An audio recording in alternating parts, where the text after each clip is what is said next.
Hi everyone, thanks for joining me as I've moved from the car park at Great Minds back home to show you the final two reds of our isolation lockdown case number 3. I've got two of my favourites again, wines I love to have at home ready to go. And the first one is a Sicilian red from the Nero d'Avola grape called La Cacciatora. Sicily do unbelievable value wines. They make incredible, easy drinking, soft reds and some nice, really nice dry whites that really give Pinot Grigio a great run for its money. They don't just do cheap wines though, they also do some really premium stuff. And if you actually sort of get into the foothills of Mount Etna, there's some glorious, glorious fine wines. And in due course it'd be great to talk you through some of those. But Nero d'Avola really has become popular over the years actually. It's got a wonderful sort of ruby colour to it, and when you give it a smell, there's a glorious sort of berry and cherry flavour that is really inviting. There's almost a warmth to the nose as well. There's a hint of sort of spice which comes from 6 months in oak aging. But I think where Nero d'Avola really gets its appeal from, for me, is in how soft it is. And soft isn't a lack of flavour. Soft is the tannins. It's gentle. As I drink it,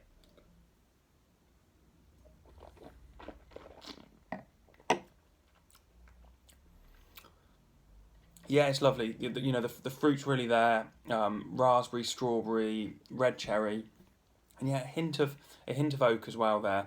But those tannins just make it really easy to drink. I don't necessarily think you need to eat with this. It's perfect for if you're stuck into a box set on the sofa one evening. I've actually got a Zoom call with my family tonight where we're going to do a little family quiz, and I think a large glass of that will be excellent tonight. If I do have a little bit left over in the bottle and I was cooking, something like a Sicilian caponata, so aubergine-based dish, would be glorious. You don't need massive great protein because there isn't the tannins, but it's just a really pleasant, easy drinking wine and one that I really enjoy.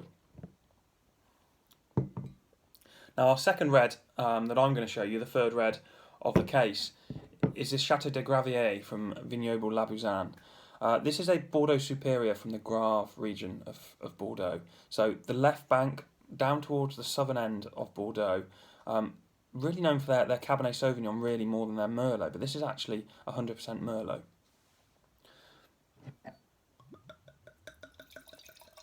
Another really sort of intensely coloured wine, lovely ruby colour, and already I haven't even really brought it to my nose, and the aromas are leaping out of the glass.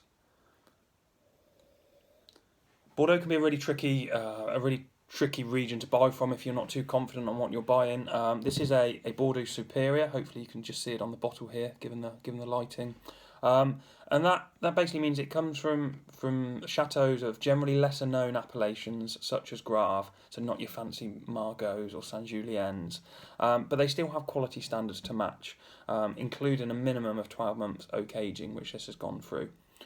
And that 12 months oak aging, it means that on the nose, there's not just plum and blackcurrant fruit. You get a hint of that cedarwood sort of aroma that Bordeaux is renowned for.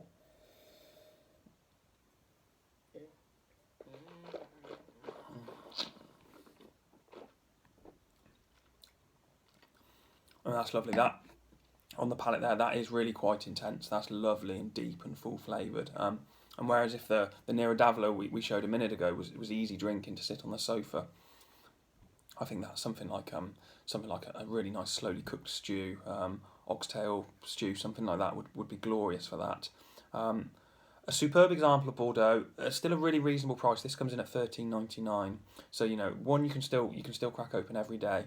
Crack in for a dinner party if you've got multiple guests coming around when we get out of this lockdown. But yeah, just a really enjoyable wine.